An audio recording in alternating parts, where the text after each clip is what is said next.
Hello students, welcome to another lesson of Accounting and Finance.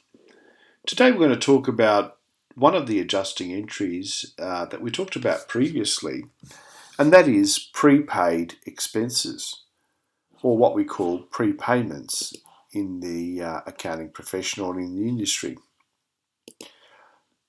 With balance day adjustments, we saw that at the end of the financial period or at the end of the accounting period, the cash and the expenses, or what's consumed, unfortunately doesn't match. So we need to adjust certain accounts in the ledger in order to make sure that our income or revenue and expenses for the period are recognised at the correct time.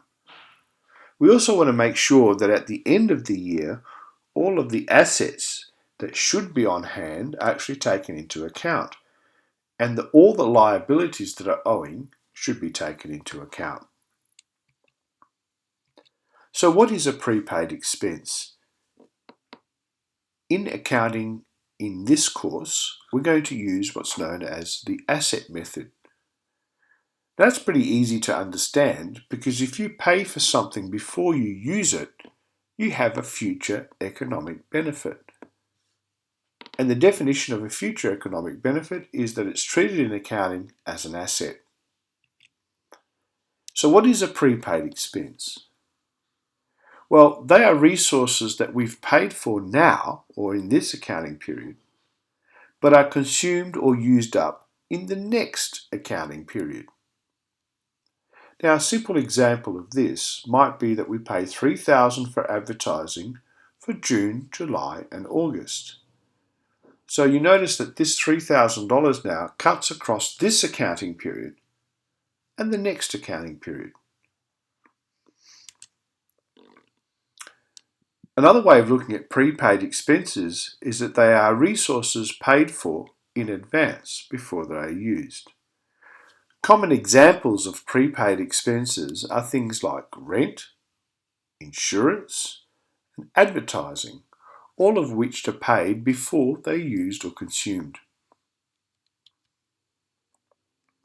When we pay for them, they are treated as an asset because they represent a future benefit that has not been used up yet. Now, on balance day, which is the 30th of June, the amount used up during the period is transferred to an expense account. The easiest way to understand this is we look at an example. Let's say that on the 1st of June, Murdoch Enterprises paid $3,000 for a 3-month advertising contract in the local newspaper for ads to be published over the next 3 months. Now we're assuming there's no GST in this transaction. Obviously, if we paid for this on the 1st of June for the next 3 months, logically, the expense would be $1,000 per month.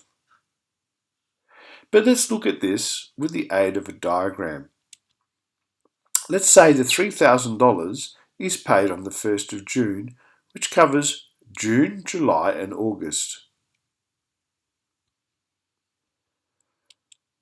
So I've just included the accounting periods there. Now, on the 30th of June, which is the end of this month, let's look at how much of this $3,000 has expired.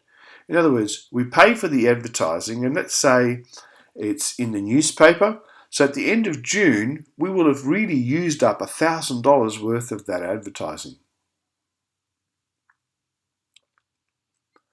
So on the 30th of June, which is balance day, we do a very simple calculation. The advertising consumed is 1/3, or 1 month out of 3 months, worth of that advertising. So that works out to be $1,000. So at the end of June, $1,000 of that $3,000 has expired. So what we're left with is 2/3 of that advertising, which is still prepaid, or is still an asset. So just bear that in mind now when we look at the accounts. If we were looking at the ledger, when the advertising is paid for, cash at bank decreases by $3,000 and a new account increases by $3,000. This new account is an account called Prepaid Advertising. Prepaid Advertising is an asset because we haven't lost any value on the 1st of June. In fact, on the 1st of June, we've got one asset decreasing and another asset increasing. We still have $3,000 worth of future economic benefit. So let's look now what happens at the end of June. 1 month after we pay for this, $1,000 out of that $3,000 has expired or used up. In other words, we've used up $1,000 of this $3,000 future contract. So on the 30th of June, we have to do an adjusting entry. And the adjusting entry shows that we've consumed $1,000 worth of this prepaid advertising and we've lost $1,000 worth of that asset. So we debit advertising expense $1,000 and we credit the prepaid advertising account $1,000. Don't forget the conventions of actually recording the accounts. Of course, the advertising expense, because it is an expense, it's then closed off to profit and loss, $1,000, representing the advertised, used or consumed during that accounting period. The prepaid advertising account now shows a balance CD of $2,000. So you can see now why it's important to do an adjusting entry, because that $3,000 shows too much of an asset. So if we don't do this adjusting entry, our assets will be overstated and our profit will be overstated. So it's important then to do the adjusting entry for prepaid advertising. In all our videos, we're going to show the adjusting entry in blue and the closing entry in red.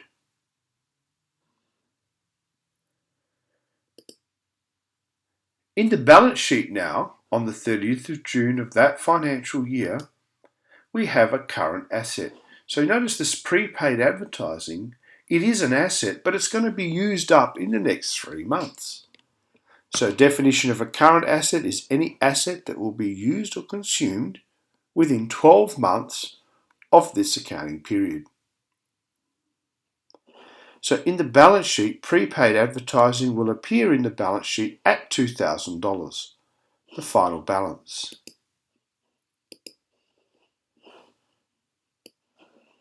So just showing that that figure comes from the prepaid advertising account after the adjusting entry. Of course, this also needs to appear in the general journal. So in the general journal, on the 30th of June of that year, we debit an advertising expense account $1,000 and we credit the prepaid advertising account $1,000 because it is an asset decreasing. And this is known as an adjusting entry to record the advertising consumed for this accounting period. So just to summarize, at the end of the period, if there's any prepaid expenses that have been used or consumed, we have to do this adjusting entry. Otherwise, our profit will be overstated and our assets will be overstated. So it's really important that we do this adjusting entry. Thanks for listening. Good luck with the activities and exercises.